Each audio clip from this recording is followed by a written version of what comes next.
예전엔 유럽이 한국을 그다지 중요하게 생각하지 않는다고 느꼈어요. 그냥 경제적 파트너 중 하나쯤으로 여긴다는 인상이 강했죠. 그런데 요즘 들어 분위기가 꽤 달라졌습니다. 특히 미국과의 관계가 조금씩 불편해지고 있는 유럽에서는 한국을 향한 시선이 확연히 달라지고 있다는 걸 느낄 수 있었어요. 유럽 여러 나라들이 이제는 한국을 꼭 잡아야 할 파트너라고 생각하고 있고, 말로는 표현하지 않더라도 행동에서는 분명히 러브콜을 보내고 있는 게 느껴지거든요. 그리고 그들은 말해요. 내가 한국인이었다면 지금 같은 상황에 정말 자부심을 느꼈을 것 같다고요. 그러면서도 한국의 결정을 충분히 존중하겠다고 하면서 살짝 아쉬운 듯한 말도 덧붙입니다. 이렇게 진심을 담아 손을 내밀고 있는 유럽 쪽도 한번 돌아봐줬으면 한다고요. 과연 어떤 이야기가 있었는지 지금부터 자세히 전해드릴게요. 그 전에 잠시만요. 여러분의 구독과 좋아요는 영상 제작에 정말 큰 힘이 됩니다. 저는 독일에서 경제학을 전공하고 있는 대학생이에요. 아직 많이 배워야 할 입장이라 부족한 부분도 많지만 국제관계나 경제 변화 같은 이슈에 늘 관심을 갖고 있었고, 그래서 제 나름대로 생각을 정리해보고 싶었어요. 최근 들어 제가 강하게 느끼는 건 유럽연합이 미국과의 관계에서 점점 부담을 느끼고 있다는 점이에요. 미국이 보호주의를 강화하면서 무역 장벽을 높이고 유럽 기업들을 압박하기 시작했거든요. 게다가 정치적인 측면에서도 신뢰가 예전 같지 않아서 오랫동안 이어져온 동맹관계에도 조금씩 균열이 생기고 있는 분위기입니다. 이런 흐름 속에서 EU는 이제 새로운 방향을 고민하기 시작한 것 같아요. 그리고 그 시선이 닿은 곳이 바로 한국이더라고요. 예전만 해도 유럽 사람들은 한국에 대해 그다지 큰 관심을 두지 않았거든요. 사실 제가 직접 느낀 건데 예전에는 유럽 사람들 중에 삼성 같은 브랜드를 일본 제품이라고 착각하고 사용하는 경우가 꽤 많았어요. 하지만 이제는 그런 오해에서 많이 벗어났고 한국의 기술력과 제품이 전 세계에서 인정받고 있다는 사실을 점점 더 분명하게 깨닫고 있어요. 오히려 예전에 그런 착각을 했던 걸 민망하게 여기기까지 하더라고요. 과거만 해도 유럽과 다른 대륙 국가들 사이에는 꽤 큰 격차가 있어서 유럽인들이 타국을 다소 낮춰보는 시선이 있었던 것도 사실이에요. 하지만 최근 몇 년 사이에 그 인식이 많이 바뀌었습니다. 이제는 유럽도 한국을 포함한 여러 나라들과의 관계를 동등한 파트너십으로 받아들이고 있고, 그래야 한다는 공감대도 널리 퍼져 있어요. 유럽 정치권에서도 한국과의 관계를 더 강화하는 걸 당연한 흐름으로 여기고 있고요. 실제로 더 긴밀하게 협력하려는 움직임이 자주 보입니다. 그 배경에는 미국의 트럼프 대통령이 던졌던 신호도 있었죠. 그가 사실상 유럽과의 경제 전쟁을 시작하겠다는 메시지를 던지면서 유럽은 정말 발등에 불이 떨어진 상황이 되어버렸어요. 유럽은 오랫동안 미국을 가장 중요한 파트너로 여겨왔어요. 하지만 트럼프 대통령의 자국 우선주의 정책이 본격화되면서 그 신뢰가 크게 흔들렸고, 결국 유럽은 대안을 절실히 찾아야 하는 상황에 놓이게 된 거죠. 이런 배경 속에서 한국이 기술, 경제, 문화적인 측면에서 굉장히 매력적인 나라로 더욱 주목을 받고 있는 것 같아요. 반도체나 전기차 배터리처럼 최첨단 기술 분야는 물론이고 탄탄한 경제 구조, 그리고 K-팝이나 드라마로 대표되는 문화적 영향력까지. 한국은 지금의 유럽에게 새로운 가능성을 열어줄 수 있는 강력한 파트너로 떠오르고 있어요. 저는 학생의 입장에서 이런 흐름을 지켜보면서 한국의 이런 강점이 유럽이 당면한 고민을 풀어가는데 분명히 큰 힘이 될 수 있다고 생각해요. 미국과의 관계가 점점 불안해지는 이 시점에서 한국과의 협업은 단순한 선택이 아니라 반드시 걸어가야 할 길이라고 믿고 있습니다. 저는 지금까지 공부해오면서 느낀 점들과 개인적인 생각을 바탕으로 왜 유럽연합이 꼭 한국과 손을 잡아야 하는지를 한번 이야기해보고 싶어요. 아직 많이 부족하고 배워야 할 것도 많지만 그럼에도 불구하고 한국과의 협력이 앞으로 유럽의 미래에 얼마나 중요한지 꼭 짚고 넘어가고 싶거든요. 그래서 지금부터 그 이유들을 하나하나 말씀드려 볼게요. 가장 먼저 떠오르는 건 역시 기술력이에요. 한국이 기술 분야에서 세계적으로 얼마나 뛰어난 성과를 내고 있는지 생각해보면 정말 대단하다는 말 밖에 안 나와요. 특히 반도체, 배터리, 그리고 전기차 산업에서는 이미 세계적으로 확고한 입지를 다지고 있죠. 여러분도 혹시 스마트폰이나 노트북을 켜보신 적 있으시죠? 그 안에 들어있는 메모리 칩, 생각보다 많은 부분이 한국에서 만들어진 거예요. 특히 삼성전자는 지금 반도체 시장에서 세계 1위를 지키고 있고요. 우리가 매일 사용하는 전자기기들이 삼성 덕분에 더 빠르고 더 강력해지고 있다는 걸 생각하면 저는 그게 참 신기하게 느껴지더라고요. 전기차의 심장이라고 불리는 배터리 분야에서도 한국은 확실한 강자예요. LG 에너지 솔루션은 전 세계 전기차 배터리 시장에서 선두주자로 평가받고 있고요. 전기차가 더 멀리 달리고 더 빠르게 충전될 수 있는 건 바로 이런 한국의 기술 덕분이라고 해도 과언이 아니에요. 이처럼 한국은 기술의 핵심이라 할 수 있는 분야에서 이미 세계를 선도하고 있어요. 이게 바로 유럽연합이 지금 한국을 주의 깊게 바라보고 있는 가장 큰 이유 중 하나예요. 이제 유럽 이야기를 조금 해볼게요. 유럽연합은 기후변화 문제에 정말 진지하게 대응하려고 노력하고 있어요. 지구를 살리겠다는 목표 아래 전기차와 재생에너지에 엄청난 투자를 하고 있죠. 그런데 여기서도 한국 기술이 중요한 역할을 맡고 있다는 게 흥미롭지 않나요?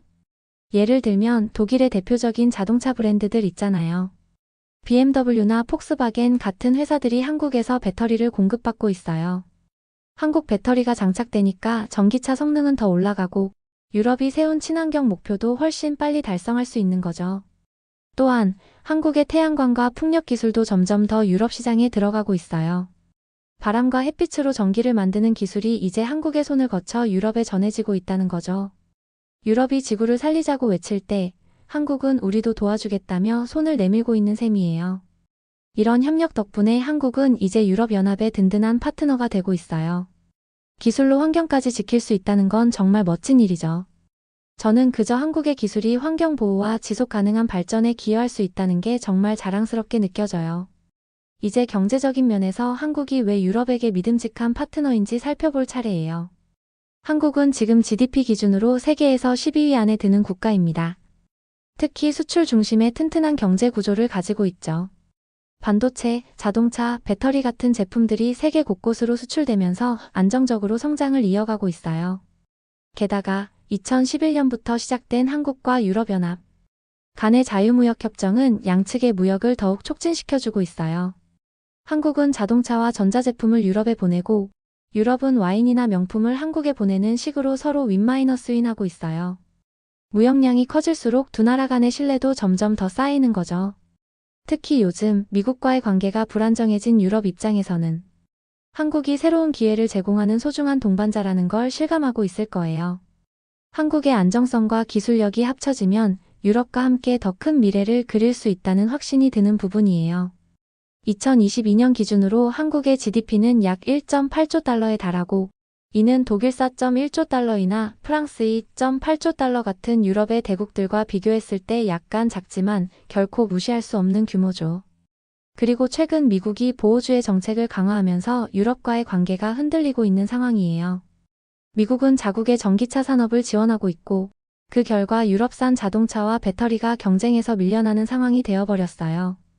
정치적으로도 트럼프 전 대통령의 정책에 대한 불확실성이 유럽을 점점 더 압박하고 있다는 점도 큰 문제예요. 이런 상황에서 유럽은 미국에 대한 의존도를 줄이고 한국과 같은 강력한 파트너와 손을 잡아야 할 필요성을 실감하고 있어요. 한국은 미국과 유럽 두 강대국 사이에서 중립적인 입장을 유지하면서도 강력한 위치를 가지고 있죠. 유럽은 한국의 기술력과 경제력을 활용해 독자적인 공급망을 구축할 수 있어요. 만약 유럽이 한국과 협력한다면 미국 중심의 경제 질서에서 벗어나 독자적인 패권을 만들어낼 수 있는 가능성도 커지죠. 한국의 반도체와 오지 기술은 디지털 인프라를 강화하는 데 중요한 역할을 하고 또 한국의 문화 콘텐츠는 유럽의 소프트 파워를 더욱 키워줄 거예요. 유럽 사람들은 이제 미국 때문에 받는 스트레스에서 벗어나 작지만 강한 한국과 협력하며 새로운 길을 열고 싶어 하는 마음이 크다고 생각해요. 한국의 안정성과 기술력이 합쳐지면 유럽과 함께 흔들리지 않는 더 큰 미래를 그릴 수 있을 거예요. 한국은 유럽에게 단순한 대안이 아니라 정말 필수적인 동반자라고 생각해요.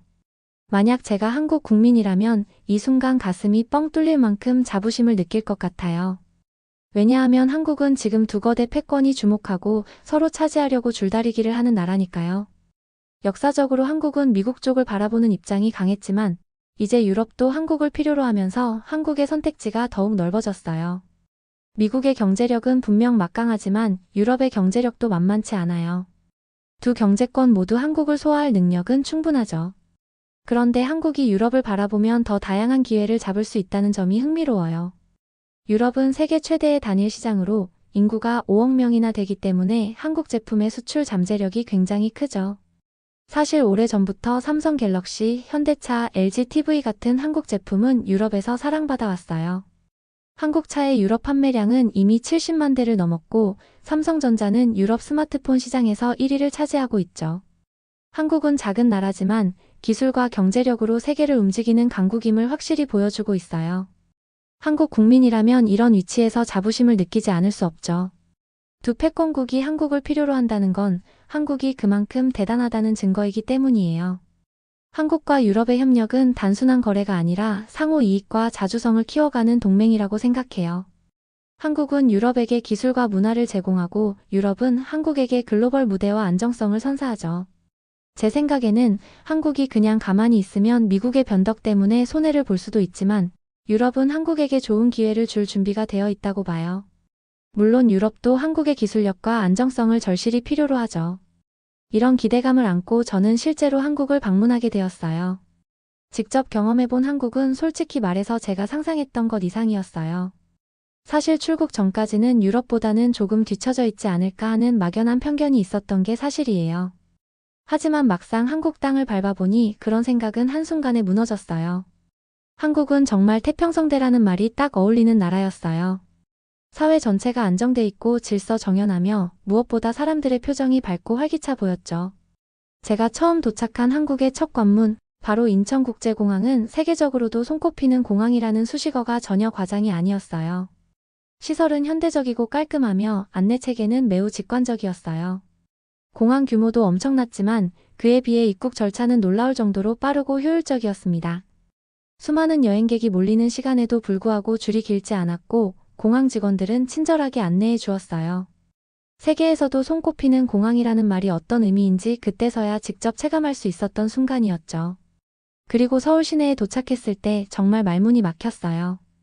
유럽의 대도시들보다도 더 높고 세련된 건물들이 빽빽하게 들어선 서울의 스카이라인은 마치 영화에서 보던 미래 도시 같았어요. 독일에서도 대도시를 많이 봐왔지만 서울은 완전히 다른 분위기를 가지고 있었죠.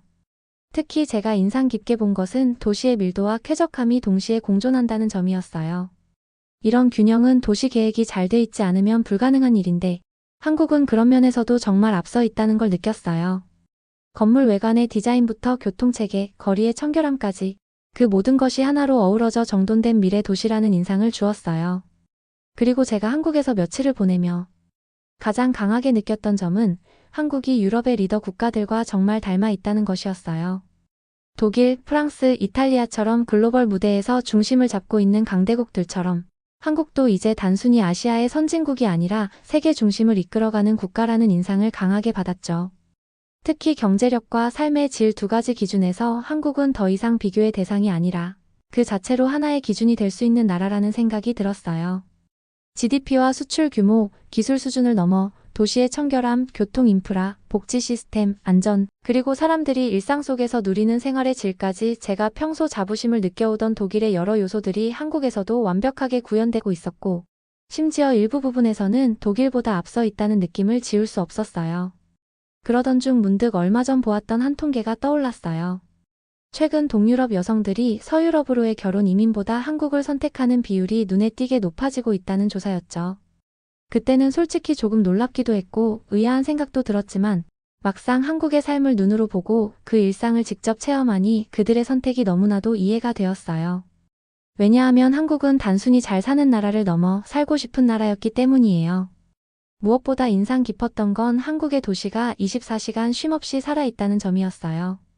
서울의 밤은 제가 지금까지 겪어온 유럽의 도시들과는 전혀 다른 풍경을 보여줬죠. 보통 유럽에서는 해가 지면 거리가 점점 조용해지고 늦은 시간에는 위험하다는 인식이 깔려 있어 활동 반경이 자연스럽게 줄어들죠. 특히 여성들의 경우 밤늦게 혼자 돌아다니는 건 위험 요소로 인식되는 것이 일반적이에요. 하지만 한국에서는 분위기가 완전히 달랐어요. 새벽 2시, 3시가 넘어도 길거리에는 사람들이 있었고 카페에서는 여전히 공부하는 대학생들이 있었으며 편의점 앞 벤치에서는 친구들끼리 담소를 나누고 있었죠. 심지어 혼자 여행 중인 여성들도 안전하게 야경을 즐기며 거리를 걷는 모습이 자연스럽게 보였습니다. 이런 모습은 제가 정말 충격에 가까울 만큼 놀랐던 부분이에요. 밤은 범죄가 활동하는 시간이 아니라 시민들이 하루를 즐기는 또 하나의 시간이라는 인식이 사회 전반에 녹아 있다는 사실이 너무 인상 깊었죠. 그리고 그 중심에는 도시의 치안, 시민의식, 그리고 신뢰 기반의 사회 구조가 있겠죠.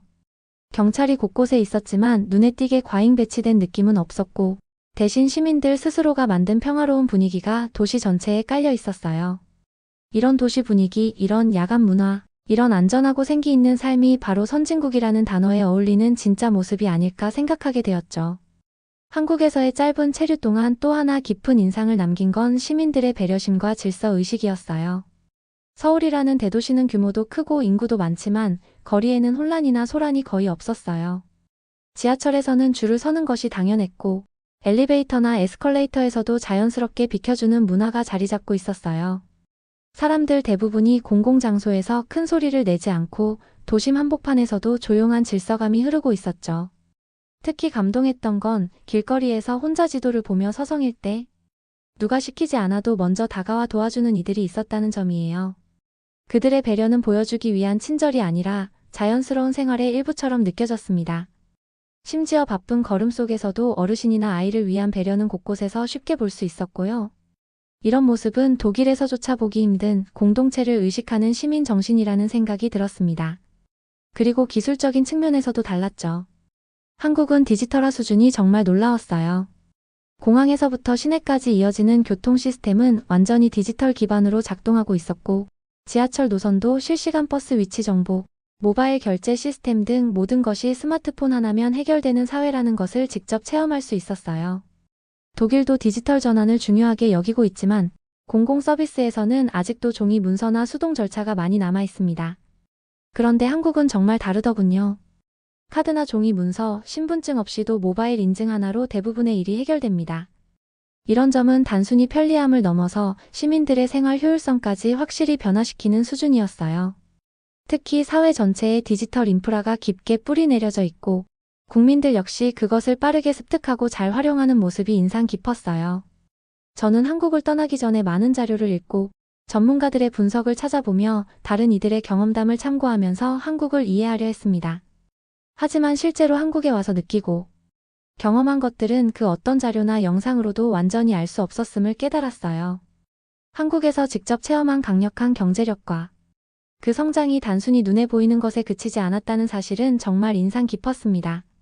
그 성장의 속도와 깊이가 더욱 돋보였어요. 한국은 이제 단순한 발전을 넘어 세계적으로 중요한 나라로 자리매김한 셈입니다. 유럽과 한국이 함께 손을 잡는다면 우리는 미국 중심의 경제 질서에 의존하지 않고도 새로운 시대를 여는 강력한 연대를 만들 수 있을 것이라는 확신이 들었습니다. 짧은 방문이었지만 그곳에서 저는 미래의 새로운 가능성을 발견했습니다. 이제 한국은 더 이상 단순히 배워야 할 대상이 아니라 진정으로 협력하고 싶은 파트너로 느껴지기 시작했습니다. 이제는 선택권이 한국의 손에 쥐어져 있는 시대인 것 같아요. 과거에는 많은 나라들이 한국에게 우리와 함께 하자는 식으로 다가왔지만 이제는 그 태도가 완전히 달라졌죠. 이제 우리는 한국과의 관계를 더 이상 미뤄둘 수 없는 상황에 놓였습니다. 솔직히 말하자면 미국조차 한국에 대해 예전처럼 함부로 대하지 못하고 있다는 점이 눈에 띄어요. 과거에는 일방적인 요구를 해왔던 미국이 이제는 한국과 협력을 위한 유화적인 태도를 보이고 있다는 사실은 정말 인상적이었습니다. 이는 한국의 국제적인 위상이 얼마나 높아졌는지를 잘 보여주는 장면이기도 하죠. 이제 유럽은 한국을 단순한 기술이나 문화의 강국으로 바라보는 것을 넘어서 진지한 외교 파트너이자 동맹국으로 대해야 할 때입니다. 제 바람은 단 하나, 한국이 유럽이 가진 강점을 진정으로 이해하고 자유와 협력, 민주주의와 기술 중심의 연대를 더욱 강화하는 방향으로 선택해 주기를 바란다는 것입니다. 이제 남은 것은 오직 한국의 결정입니다. 어떤 강요도 할 수 없고 또 해서는 안 된다고 생각합니다. 그러나 진심을 담아 말씀드릴 수는 있습니다. 하나의 우려를 조심스럽게 표현하자면 만약 한국이 중국과의 협력을 지나치게 강화하는 방향으로 나아간다면 이는 한국 스스로의 가치를 훼손하는 길이 될 수 있다고 봅니다. 물론 외교에는 균형이 중요하고 중국과의 경제관계도 완전히 무시할 수는 없겠지만 중국식 모델 자유와 인권보다는 통제와 확장을 우선하는 체제로 가는 것은 한국이 지금까지 쌓아온 신뢰와 이미지, 그리고 글로벌 선진국으로서의 입지를 스스로 위협할 수 있습니다. 최근 외교 분석가들 사이에서 한국의 정치적 리스크에 대한 이야기가 나오고 있다는 것을 저도 들었습니다. 하지만 그 리스크는 여전히 방향성의 문제일 뿐 충분히 되돌릴 수 있는 상황입니다. 한국이 유럽과 가치를 공유하는 진정한 파트너의 길을 선택해 주길 바랍니다. 한국은 그럴 자격이 충분하고 우리는 그 선택을 함께 응원할 준비가 되어 있습니다. 오늘의 영상은 여기까지입니다. 오늘의 영상이 좋으셨다면 구독과 좋아요 꼭 부탁드립니다. 그럼 오늘도 행복한 하루 보내세요. 감사합니다.